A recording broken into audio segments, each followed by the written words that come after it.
episode 488. Mark Cuban, Cora Opsahl, Trust, Simplicity, and a Chicken. Today, we talk healthcare.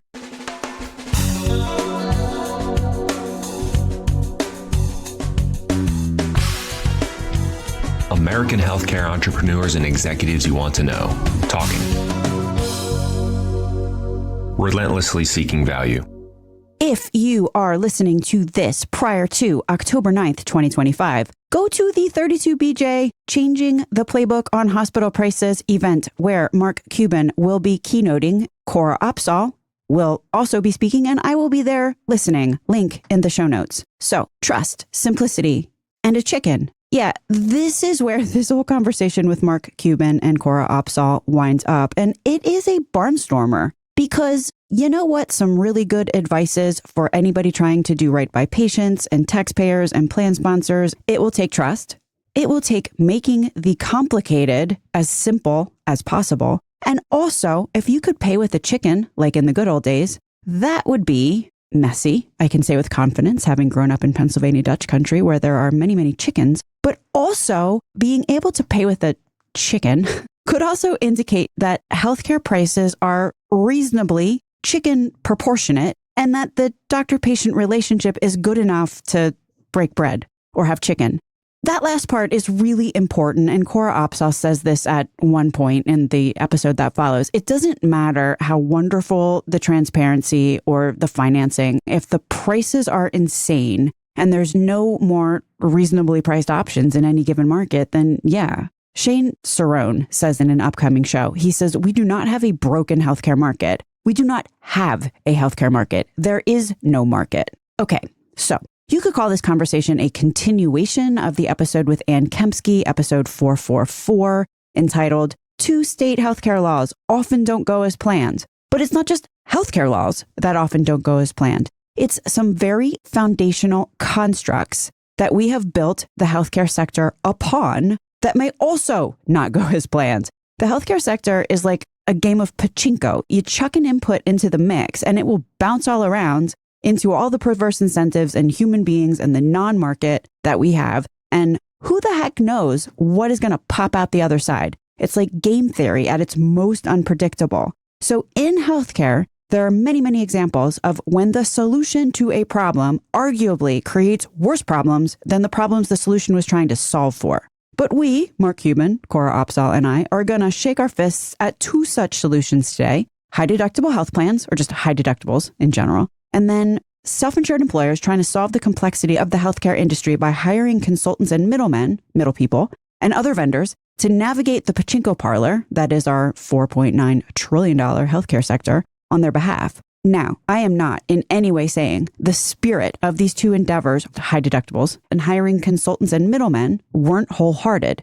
They seem, just like many other well-intentioned solutions, very logical on their face. What I am saying is there are many ways in the real world for even the most, again, genuine endeavor to turn into a money grab for those so inclined.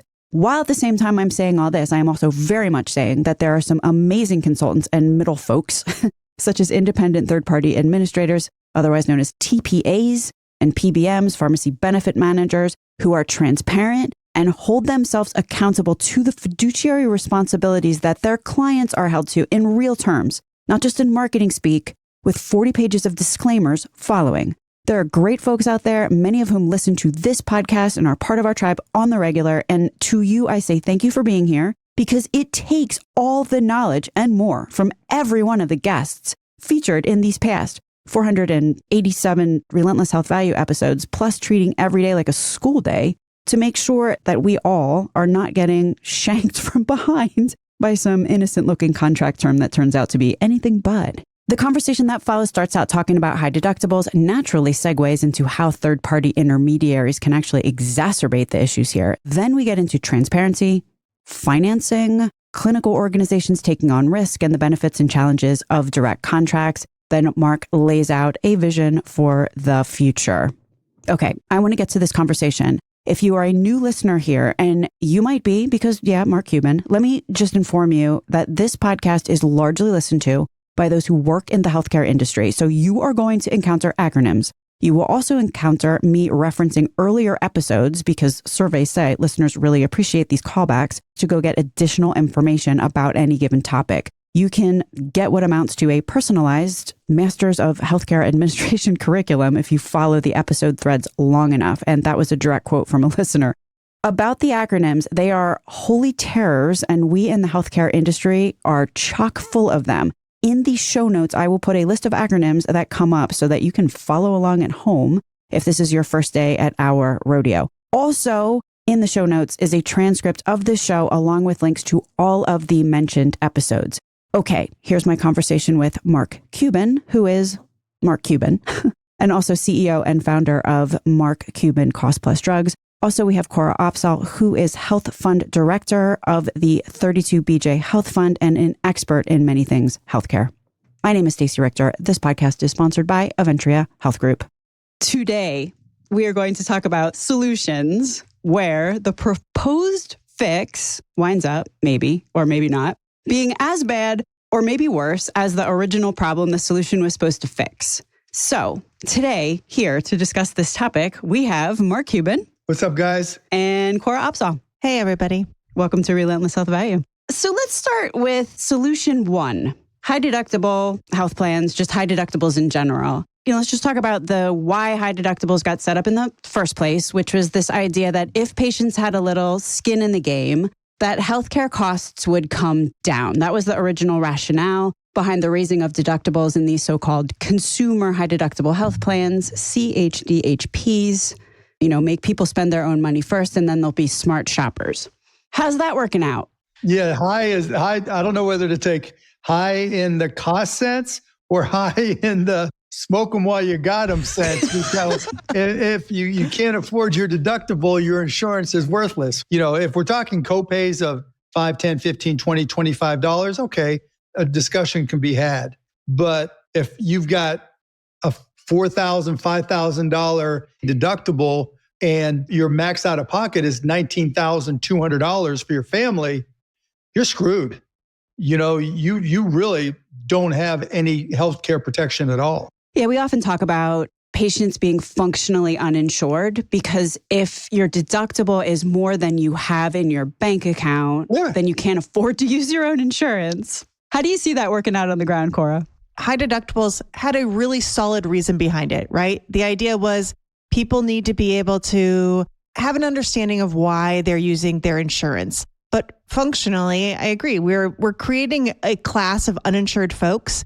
On top of that, I would argue it's unethical because all you're going to do is cause people to delay care. Delayed care just means more expensive care down the road. It also then is going to compound the issue of uncompensated care that's going to the emergency rooms. You're not seeing people at primary care docs. You're sending people to emergency rooms. And so what is meant, I think, in an attempt to put, quote unquote, skin in the game is causing employers to actually just increase their costs across the board. And I don't even look at it as skin in the game anymore. I think it's really just a payroll deduction from the employee and a cash addition to the insurance company. The insurance companies aren't dumb. They know that the higher the deductible, the less likely it is to be used, which means they get to keep that money in their bank account. And if this was a real world application where people really cared about patients, then there would be a credit check. Now that sounds counterintuitive, right? To check people's credit before they can get access to their insurance. But if 40% of Americans only have $400 or less in the bank, having a $1,500 deductible, which seems reasonable in this day and age, is still as good as having a $10 million deductible because you can't afford it one way or the other. And then you get into the ACA subsidies where the cash just goes right to the big insurance companies that are offering the plans that the feds approved. It doesn't make any sense. This whole system is designed for the big insurance companies. Episode 482 with Preston Alexander called 3 Surprising Ways Carriers Make Lots of Money, and it's all about the float. I think Mark is absolutely right. On top of that, we know that I think it's over 25% of folks, if not more, and Stacey, you'll probably override with the correct number, go without care because they can't afford it. Taking aside, we're talking about copays outside of even talking about high deductibles. I know that my plan is very generous, and I love the fact that I get to provide benefits that are really affordable. And I've still had folks call me and say, I can't get my brand diabetes drug because it's $40 or a $30 copay. Now, if health insurance is there in order to protect the healthcare of members and your employees and the population, we're not doing that if we're not making it affordable for folks. Well, we've got this disconnect. We're using health insurance as a proxy for healthcare. Absolutely. There's not a connection between the two at all. I mean, you guys have heard me say this before. Healthcare is a really easy business on the business side. Doctors and hospitals do what they do, the miracles they offer. But on the business side, it's how much does it cost? How do you pay for it? And who takes the risk for people who can't pay?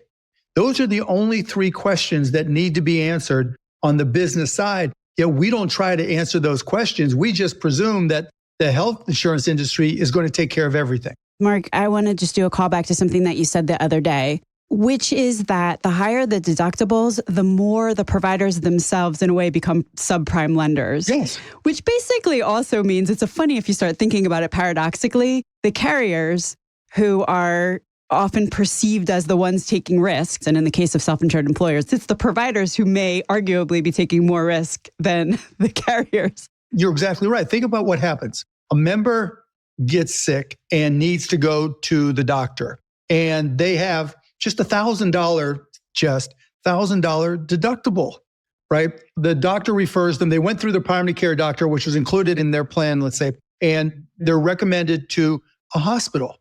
And they know that it's going to cost them money. You go to the hospital with your appointment. First thing they want to do is ask you for a credit card or money to pay for your deductible.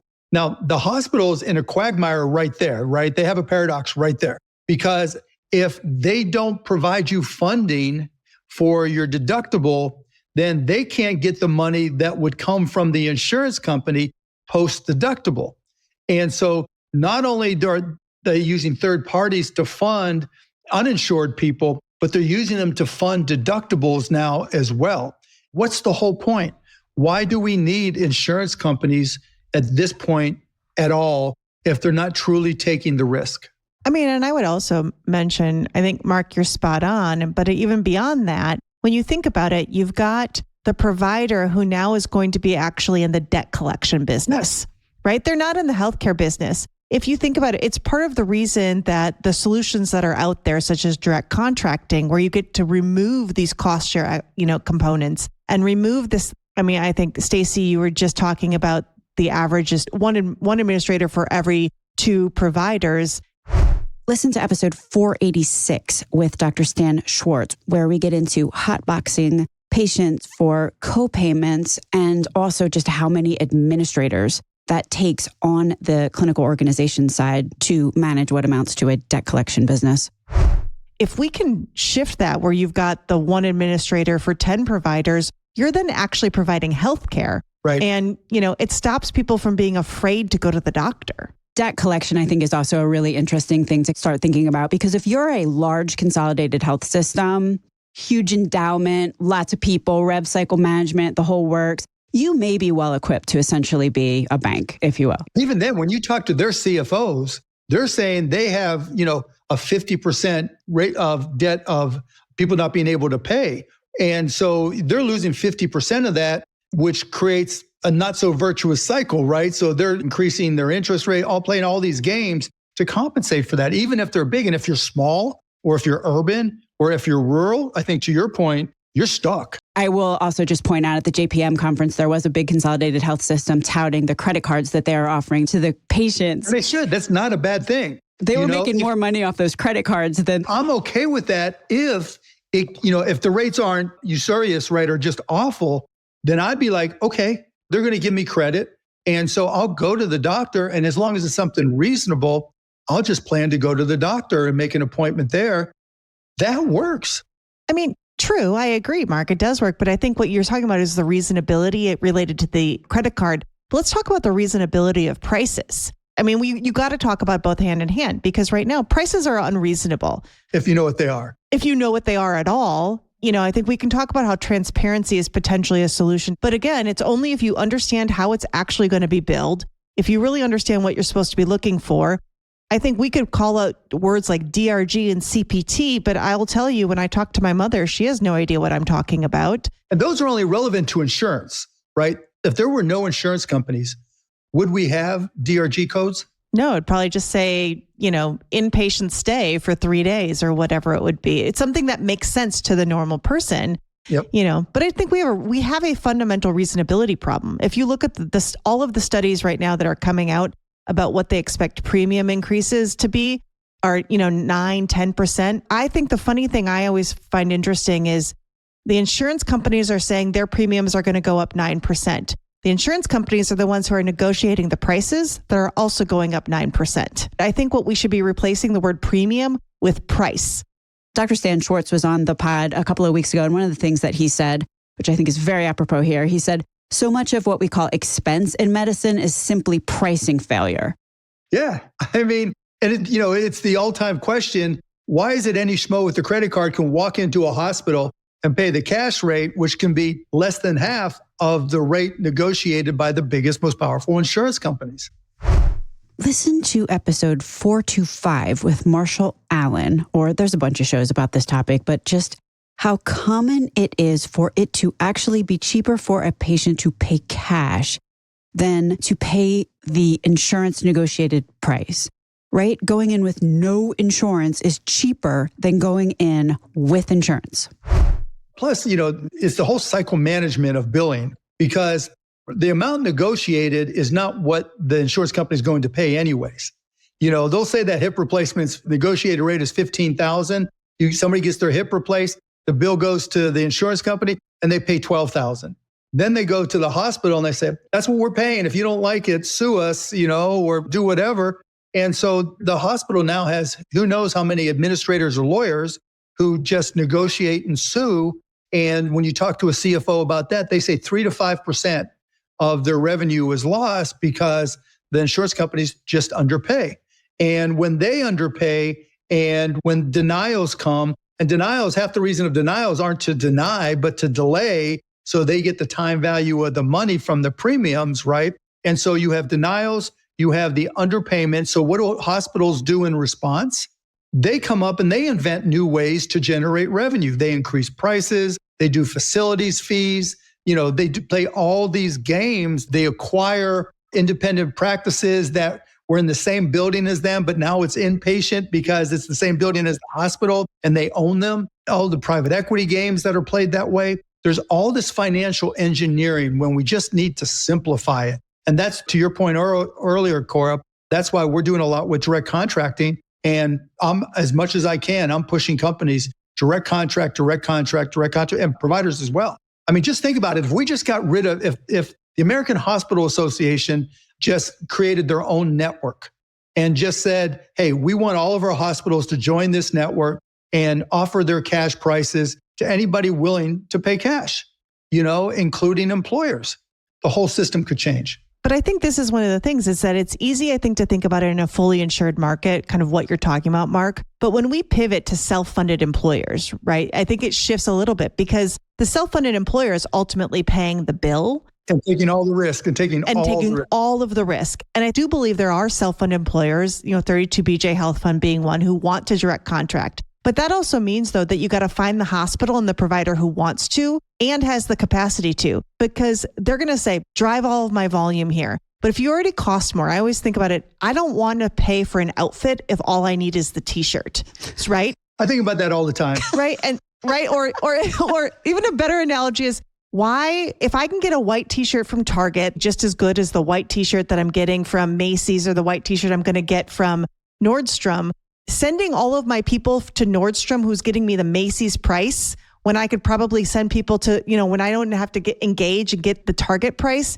The problem we have is also, again, I don't know if that's the good deal.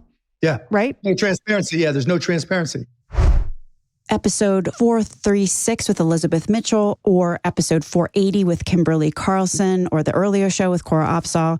Listen to those on just how difficult it is to just go out and buy healthcare services. You can't get the data to assess the quality. You can't figure out the prices. You can't figure out what's been bundled together or sold separately. Yeah. Even if you have your data, you were saying, there's the underpayments to providers. I don't know if that's happening. I get my claims data. I only know what I'm being billed. I don't know what is then being paid to the provider. So we started out talking about We went all over the place high there, deductible health Stacey. plans. Well, we pivoted a little bit, but I'm hanging on for this ride.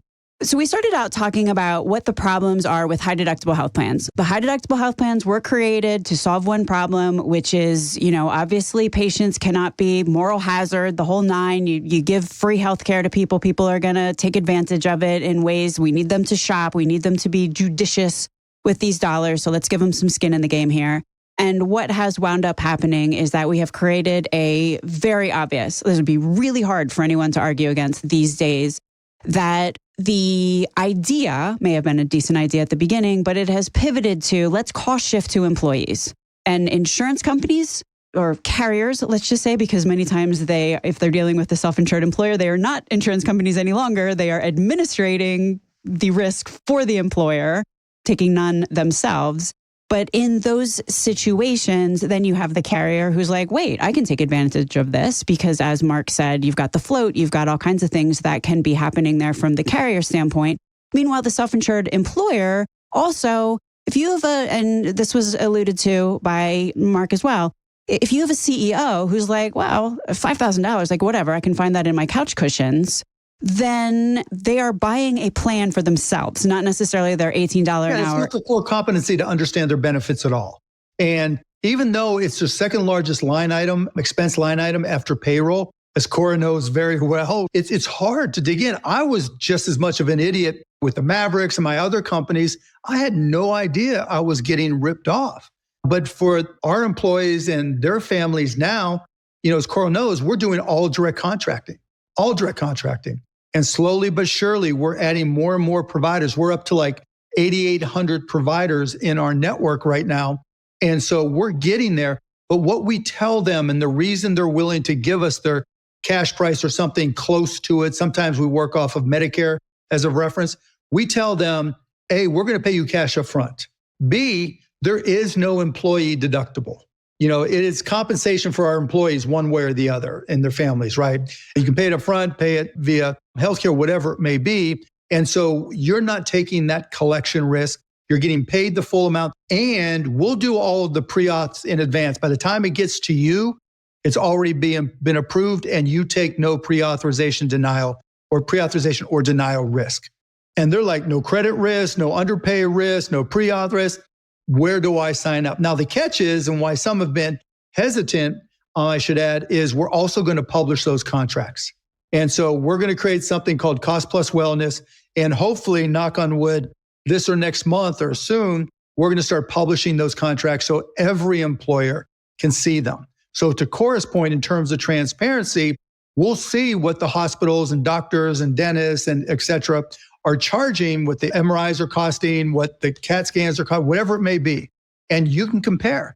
And we're trying to extend it further. We're not quite there yet, so that employees and members can shop. And because we want them to go and find the best doctor at the best price, that's part of our network.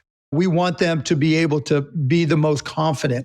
But shopping in terms of quality within our network, as opposed to, okay, I'm going to save my $25. This one's a $25 copay and that one's a $50. With no relationship to quality. Go ahead, Cora. I was going to say, Mark, I think what you, though, are hitting on is it is taking, and I've said this many a times, we are asking people to understand healthcare who are not healthcare experts. Nobody's a healthcare expert because it all changes every day. Every day. But I think it also, though, hits on the fact that the current system where self-insured employers go to a carrier, they go through an RFP that's a black box that they offload their brain to a consultant or a broker. They go and hire a PBM or a carrier to go then get the network. We need to start taking accountability for some of this because you're right. I will say, look, 32BJ Health Fund removed a hospital system in a way that has really never been done. And you guys deserve a ton of credit for that. And today, not a single employer probably could do it themselves because they won't be allowed in their contracts. Listen to episode 452 with Cora, where she gets into what she's talking about here, just how hard it was to kick a hospital out of their network. because of the contracts that their TPA, third-party administrator, had made that had nothing to do with 32BJ, but which 32BJ was stuck in the middle of. This hospital was costing them millions and millions of dollars in excess charges. Then 32BJ figured out a way to get rid of this hospital from their network, and everybody, meaning everybody in the union, got the biggest raise they had ever got, and employers got a premium holiday for a time. This is just how much this hospital was cha-chinging the union when there were other just as good options right down the road that members could go to that were much more affordable. We did it with almost no member noise because of exactly what you said. We gave back to the members. And I think that so often cutting costs in healthcare is about a bottom line and less about the healthcare piece to it. But if you give people a choice and you can say, here's access to high quality docs, and here's what you're going to get out of it. Because you're right, it's total compensation, whether you're paying for it in your health insurance premium or in your wages. And I don't know about you, I'd rather have my money in my paycheck. Yeah, of course. Than in a health insurance premium. Even if you have a doctor that you're currently using that's not part of the network, right? You can go to them and try to negotiate with the doctor, or even if they're part of a bigger system, because they want to keep you. Now, some will just say no. If it's a market dominant network, you're out of luck. But if it's a specialist or somebody, they're always looking for patients and they want to keep their patients. And for the most part, we've been able to negotiate. Circling back to the high deductible health plan, which puts a lot of indie practices in a really bad spot. But also those indie practices are probably some of the most agile and also willing to do some of these things. So the other thing that I just want to point out as a benefit of what we're talking about here is that it does give some strength to these indie practices who are currently suffering. But the crazy part is, Stacey, like even when we talk to them sometimes, they have like their 1 or 2 billion people that have been doing it the same way for 15 years. And it's hard to get them to adjust. So you have to go talk to the surgeon, their doctor directly. You can't talk to their administrative people because they're like, I don't want new paperwork. I don't want to try new things. But your bigger point is right on. They are more agile. And they also feel the pressure of all the changes in the industry. And also they feel the pressure of those, look at me, I just keep going back. I keep going back here. Of the high deductibles, because they're the ones who don't have a huge endowment and 7 consultants who are at the ready to try to figure out how to make the challenge into an opportunity. Indie practices just do not have the wherewithal to be a bank. When I see hospitals, which is almost all of them, with revenue cycle management consultants or employees, that's proof of failure. You know, that means the system is a mess. Yeah. And again, it's who pays, what's the price and who takes on the risk for non-payment. I just read an article, I think, in Modern Healthcare about how the biggest private equity area of investment these days is in RCM, revenue cycle management. And I would say who pays and what's the price. And I would actually add a third P, which is where does the power lie? The idea was we wanted to put power back in the hands of the patient by having choice through the high deductible health plans. And it has now failed. And patients have no power, none. Right. And, if we think about kind of other ways in which we can talk through the concept of power that I think has really failed us and this healthcare system, is that the power is not with the employer. The power is not with the patient. The power is oftentimes not with the independent providers. It's with the C-suites. It's with the large insurance companies. It's with the hospital system. Well, yeah, the C-suites don't even know what power they have. And that's where I spent a big part of my day, whether it's talking about direct contracting for medical or PBMs and, pass-through PBM, transparent PBMs. CEOs have no idea how the whole thing works, none. And their HR people and their CFOs don't. HR is just trying to survive because they have 15, depending on how big the company is, 15, 50, 100 people who got their pre-op denials and they can't even come to work because their kids are sick. Right. And they have to deal with their kids. And so that's what HR spends half their day dealing with. Nobody wants to spend the time dealing with, okay, how do I kick my buka out and go to direct contracting? So let me use this as a segue, because a lot of what we have been talking about in this first topic is a really big foreshadowing and tee up to the second solution to a problem where the solution might be worse than the problem. And that one is this, that one of the biggest challenges for self-insured employers is that healthcare and claims, we have just spent the past 10 minutes talking about all the complexities here. It's really complicated. and the whole payment system is just ridiculously convoluted. What the self-insured employer winds up doing, for all the reasons that we just talked about, is outsourcing, hiring layers of vendors and administrators to manage it all on their behalf.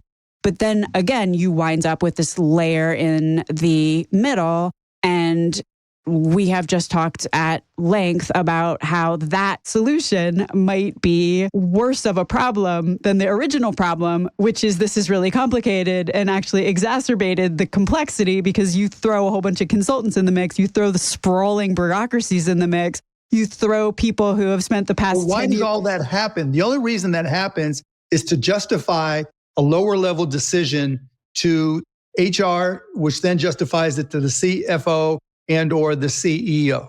It's not that all these things are all that difficult. I think, what we tell companies is you need a healthcare CFO or CEO, somebody who just like Cora is, right? That you are the CEO of 32BJ's healthcare. Yes.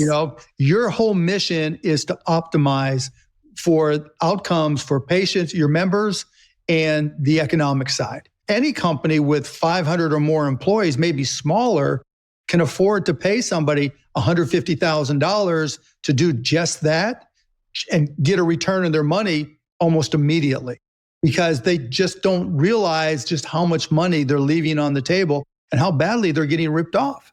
Yeah, Andreas Mang actually said that flat out on the podcast. He said, look, any self-insured employer, whether they want to face the truth or not, is running a small insurance company. Andreas Mang from Blackstone, episode 419, The Financialization of Health Benefits. Yes. Yeah, that's what Warren Buffett said. Ford Motor Company was an insurance company disguised as a car company. What were you going to add, Cora? I was just going to say, you need people who are healthcare experts. And I agree with you, Mark, what you said earlier. No one's a healthcare expert because every day I read a new article and learn something new about healthcare. And I've been doing this for almost 20 years. Part of the challenge that exists, and one of the reasons we have, third-party administrators and insurance companies and PBMs, is that we're asking people in HR whose job should be about the well-being of the employee to be the healthcare CEO. And their job, by the way, most of the time is open enrollment. They want to make sure people sign up for the product. Not, is the product meeting their needs? Not, are we making sure they have the right access? Not, what is the risk profile of our population? And should we be caring about diabetes or should we care about weight loss? Or maybe we have a really healthy population, but what we're seeing is there's different pockets and maybe you have a cancer problem and therefore you should be focusing on screening, or you're a teacher's organization and so you have a lot of young parents and a lot of babies. That is what the focus should be on. And I agree with you. I've always said, hire a healthcare analyst. And if they cannot find savings worth their salaries, it means you have a bad analyst, not a better plan. Right, for sure, because there's plenty there. Yeah, there's the insurance companies are just stealing companies, particularly self-insured companies, stealing them blind.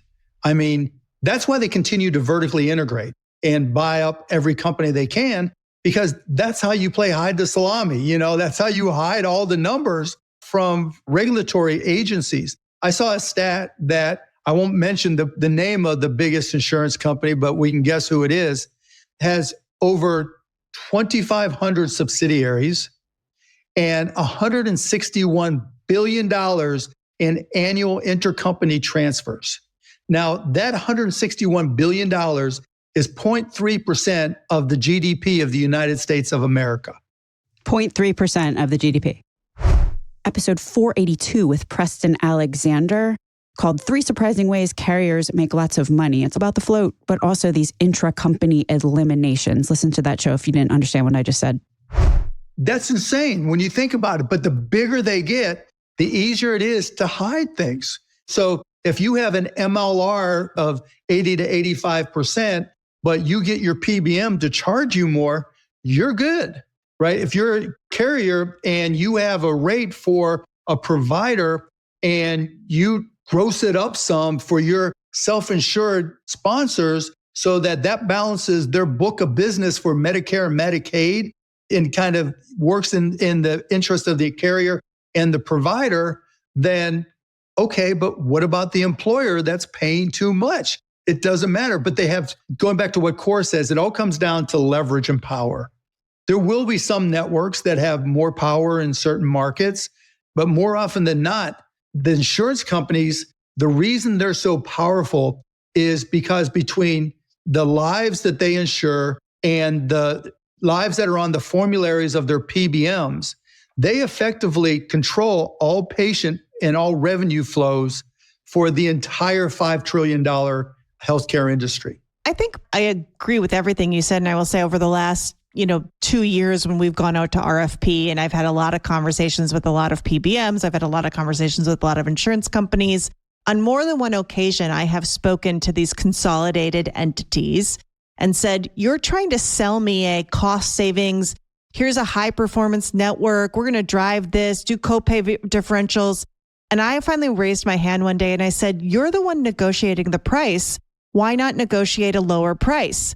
We ended that section of the conversation and they moved on, right? Because I think fundamentally, if you are owning the provider or you own the pharmacy in the PBM world, you are negotiating with yourself. So I just want to jump in here and say we started out talking about, and I think we have ended in a place which validates this with 3 underlines and 7 highlights, that if you start getting multiple vendors in the middle to solve complexity, you wind up adding additional complexity. And it doesn't have to be that way. You don't have to work with the big PBMs. And then the next question becomes, well, who does my medical, right? What am I going to do there for coverage there? Direct contract, particularly if you're like 1 or 2 cities, you're union, right? That's limited coverage. You can go all direct contract because you're self-insuring anyways. You're effectively, direct contracting is just disaggregating the different functions from the insurance carrier. Get your own TPA. That's what we've done, right? Just have all these things done independently. And then the biggest question is, what do you do for reinsurance? Because once you've got the reinsurance covered, particularly if you hire your healthcare CEO, then you're good. Like I think for our cost plus stuff, we pay less than $500 per family per month with reinsurance that starts at $50K. So once that family hits $50K, right, then the reinsurance clicks in. And so for companies our size, we can afford that. And we can take on that risk. But for most self-insured companies, that's the case as well. We're a smaller self-insured company, with under 1,000 members that we cover. So for anybody bigger, I would go right to the hospitals and, you can look at our stuff when we publish at Cost Plus Wellness, but just sit down with the hospitals and say, we don't want to pay premiums to an insurance company. We want to work with you. They'll find a way. And I think one of the things that you're really highlighting here is one of the answers to all of this complexity in healthcare is that in the current market, self-insured employers have been convinced to buy discounts, which are not actually buying healthcare. And I think one of the things that you both are saying is just go buy healthcare, just go buy drugs, just go buy what you need. Listen to the episode 483 with Jonathan Barron, where I go off for 5 minutes at the beginning about how buying discounts is the axle that a flywheel of increasing healthcare prices spins upon. And then listen to episode 483, part 2, where Jonathan Barron offers similar advice that Mark Cuban is about to offer.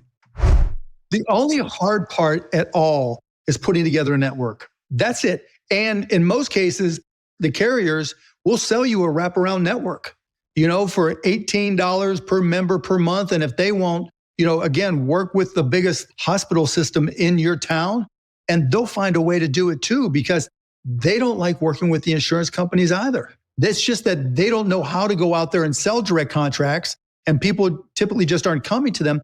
The business of healthcare, I can't say enough, is easy. It's one of the easiest industries I've ever seen, which is why there's so much opportunity for us, because again, the doctors are going to doctor. The hospitals are going to hospital. The only questions are, how much does it cost? Who pays for it? And who takes on the risk? And if you're self-insured companies covering the 160 million people under your care, you can afford to do those things. You can take the risk. You can ask for direct contracts and transparent pricing. Your members will be 1,000 times happier. Your biggest hassle is going to be dealing with the TPA the first couple times and just figuring out networks and transitioning some doctors. It's not hard. There's 2 things I want to say to that. I think it is really hard because we're asking people who have never done it before to do it. Fair enough. So I was going to say, I think it's a little bit hard, but I think there's two things here. One, we're challenging people to do something different. Yeah. Stacey and I were on a panel one day, and she said this brilliant thing that she claims she didn't say, but I'm giving her 100% of the credit, which is we need to stop talking about disruption because disruption means that it's working and it's not. So we need to be talking about change. And I think that's what you're talking about, Mark. That's what I'm talking about. We are trying to functionally change the system. Yep. And it's through the collective action, right? It's through employers coming together and saying enough is enough. If 160 million people are self-insured or whatever the right number is, if we all said, time out, I'm done. Stop taking no for an answer. Get a better consultant. Get a better insurance carrier. Get a better PBM. Start with getting a better contract. I've got a free contract for anyone who wants one on a medical contract. I'm going to have a free PBM contract to anyone who wants it in the next coming months.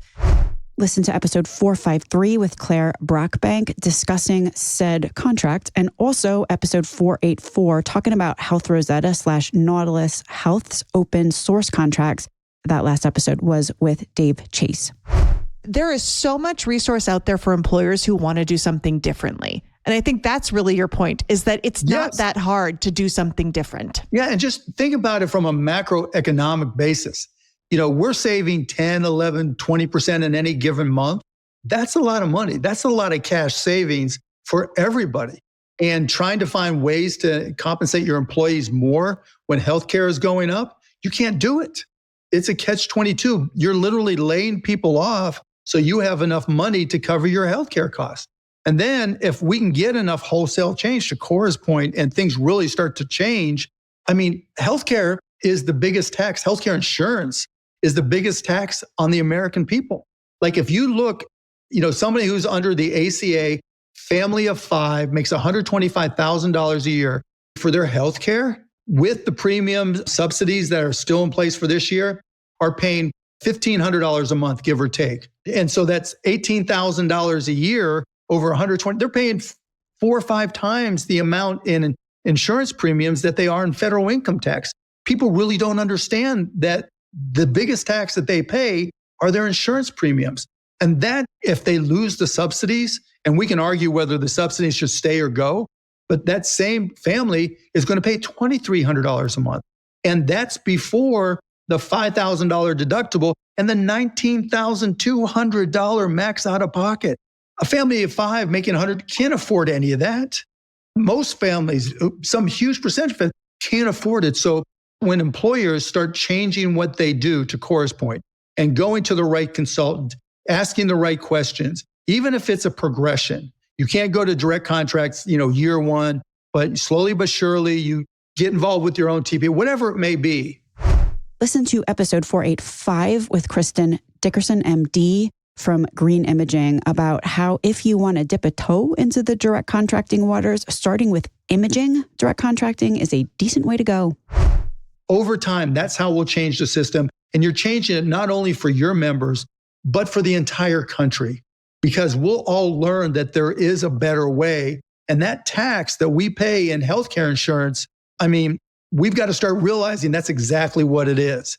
It's a tax that's put on not by the federal government, but by the insurance carriers. And it's paid directly from our tax monies. That $1,500 a month with the $800 ACA premium subsidy, that $2,300 a month now is paid directly to the insurance companies. It's a tax on both sides because you're paying the tax, but then you're also funding taxpayer paid. Yeah, you're getting hit twice, right? Your tax dollars are, plus your insurance premiums. Like half of the federal budget or something like that, or even more, is going to healthcare. So, yeah. We've done similar math for our population that you were just going through, in the sense that over the last 10-ish years, wages went up 50% for our union members, which is incredible. Meanwhile, healthcare costs went up 230%. Listen to episode 487 with Kevin Lyons about the state of New Jersey health plan, which is even worse if I'm remembering right. A family health plan is now $67,000 a year for state workers, and members pay 35% of that cost. That is a lot of money for a teacher or a firefighter or a police officer or anybody. And we know that had healthcare costs just gone up at the rate of inflation, just the rate of inflation, our members would have more than $5,000 annually in their pockets. That's groceries. It's a vacation. It's school books. It's real things that allow people to have a life. And I think that's the other piece is that when we talk about high deductible health plans, when we talk about the complexity of healthcare and all of these things, is that these are choices then that every single everyday Americans have to make. Do I put food on my table, gas in my car? And we shouldn't have to put people in a position where they have to pick between food and healthcare. Cora does a phenomenal job. And I think what she's able to do and the progression she's on can change the country. And for my smaller companies, if a union came to me and said, okay, we'll negotiate wages, but in exchange for us negotiating wages, collective bargaining, we're going to give you access to our healthcare that Cora negotiated, it would more than pay for itself. I'd end up probably saving money. And most companies don't understand that. But there's these laws that prevent it from happening, and who knows? We should get Cora to be the CEO of healthcare. I agree with that. I'm voting for that all day, every day. I also think, Mark, there's probably a lot of union leaders who really like what you just had to say. So a lot of them don't, though. I brought it up to a bunch of them, and that's like too much work. When you talk to doctors, right, the core and nurses, not like their wages went up that much. I mean, I think that goes back to the power piece that we've been talking about, because let me be clear that when we've talked to hospitals, their first complaint is it's the nursing wages that's really causing them to raise their prices. But it's just not true. Listen to the podcast with Vivian Ho, who has much to say in a very well evidenced way about that comment. Episode 466 with Vivian Ho, an economist who does all the math and concludes that clinician wages have not by any stretch gone up the same rate as hospital prices have gone up. I did a study probably 7 years ago. I hired this company out of DC, and I just asked a simple question. Hospitals will tell you they can't live at Medicare rates. They need higher rates, which isn't true because they have to have pianos, they have to have extra wings, all that stuff. So I said, okay, medicine in Canada, let's start with Toronto. Does the cost of a building and real estate cost more or less Toronto versus Manhattan? Costs more in Toronto. Nurses and doctors, do they get paid more in Canada or the USA? A little bit more in the USA, but it's really, really, really close. Band-Aids, hip implant, prestigious, whatever, right? The implants cost more in Canada, about the same. So why is it that Canadian hospitals break about even and get paid 30, 40% less than Medicare for the top 50, at least back then, for the top 50 procedures? And some of them make a little money, most lose a little, break even off their budgets. What is it that's making it so that, American hospitals in these towns can't at least break even at those costs? It's because they just want to grow, right? That's where the reward is. The bigger you get, the greater the rewards. Whereas in Toronto, they're not just growing their hospitals left and right. And so it's the incentives that are different. It's not the ability to provide the care at a lower cost. Yeah, and that's a really, really important point. It's what are we trying to do here? I mean, we could just go back to very much basics. What is the point of having a health plan at an employer? Is it to get members better health? And it's the same thing with hospitals. Like, what's a hospital supposed to be doing here? Is it adding beds and consolidating, or is it potentially improving the health of the community? Like, if we really just want to get very de novo about this whole thing and really start getting back to, like, what are we even doing here? And where do we want to go, right? Mm-hmm. Do we want universal health care or single payer or Medicare for all? Well, you can't get from here to there without transparency and costs. What are all these hospitals going to do with all the digital technology, robotic surgery, all that stuff? How are they going to get paid and still advance the technology to the point where we improve patient care? And the only way to do that is to have complete transparency so that if the city of Dallas wanted to be a single payer union, right, where you cover all costs for all employees, well, if you knew what all the costs were going to be based off your population with a little bit of actuarial projections, right, or statistical analysis, you could make that choice. A state can make that choice. I mean, the reality is healthcare is one of the only commodities that you buy with never knowing how much it's going to cost. We were changing that a little bit, but on the healthcare side, exactly right. We started out this conversation on the premise that sometimes the solution is worse than the original problem. And we started out talking about high deductibles, then we pivoted into, hey, this is really complicated. Maybe we should get some help here. And I think what we have ended up with at the really highest level is that these factors add up to, these solutions have resulted in a lack of transparency at any way that you look at it. It is so not transparent. The unknown unknown is the biggest part of the Venn diagram in some cases.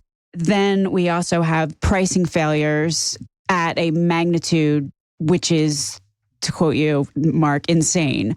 So if we're starting to think about how do we fix this, we've come up with a number of different fixes. One of them is direct contracting, but maybe even before that, get a CEO, get a leader of the small insurance company that many employers are running off the sides of their desks. You got to be able to negotiate.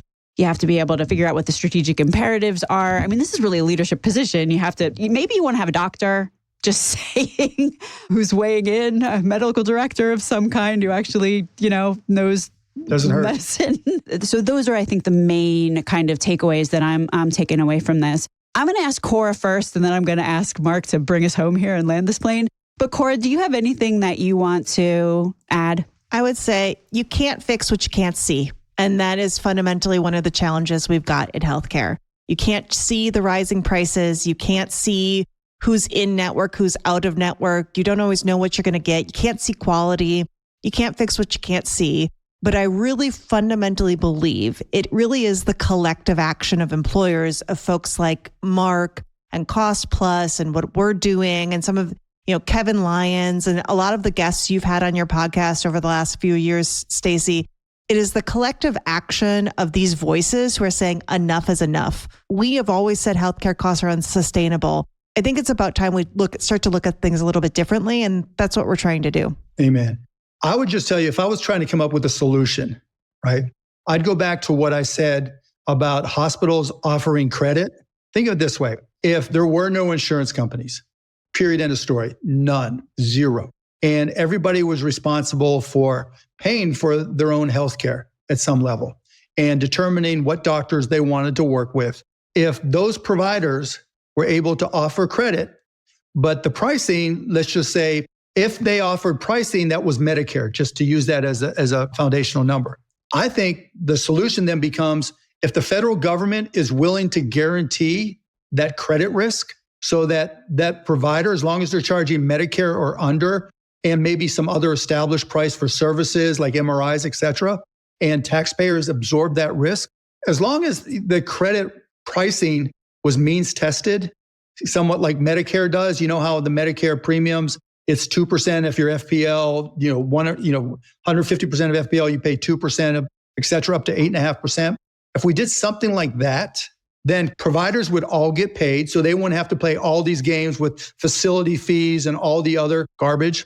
Insurance would no longer be a barometer for healthcare. They'd be out of the mix completely. And it'd be, back to the future, 1955, where here's the price list. You walk in, if you want to have your baby at this hospital, it's this amount. If you don't have the money, they'll provide you credit. And if you're making, X amount of money, and you could even pick a parameter that says, if you're under 200% of federal poverty level for individual or family, the government will cover it, right? Because that's effectively Medicaid levels. I think the system gets fixed just like that, Now, whether or not you can get providers to work at a Medicare level, to be determined. Is there a different price point? But that goes back to what Cora said. What's the price? Once we get that, who pays for it? Pay for what you can afford to pay for. Who takes on the risk of non-payment? The taxpayers can do it as long as they have full audits of all the providers, right? Let the providers in this day of AI provide their every general ledger entry that they have, so you can just look to see what they spend all their money on. If you're willing to be transparent like that, so we all trust you, you'd cut the cost of healthcare significantly. Just the 20% that everybody says is administrative costs, gone. The simplicity, simple. Back to 1955, where you can pay with a credit card, cash, or a chicken. I like that. Trust and simplicity was in that last sentence that you said, which... Wouldn't that make sense, though? Wouldn't it make sense? Stacey, trust, simplicity, and a chicken. That's going to be the title of this episode. The answer. The question is, what's the question? Mark Cuban and Cora Opsahl, thank you so much for being on Relentless Health Value today. Thanks so much, Stacey. Great as always. Thank you, Stacey. Thanks, Cora. Thanks, Mark. Hi, this is Mark Cuban of CostPlusDrugs.com. And not only do I listen to every episode of Relentless Healthcare Value, but it is the most incredible, stupendous, amazing healthcare podcast in the history of all healthcare podcasts. So make sure to listen every single time.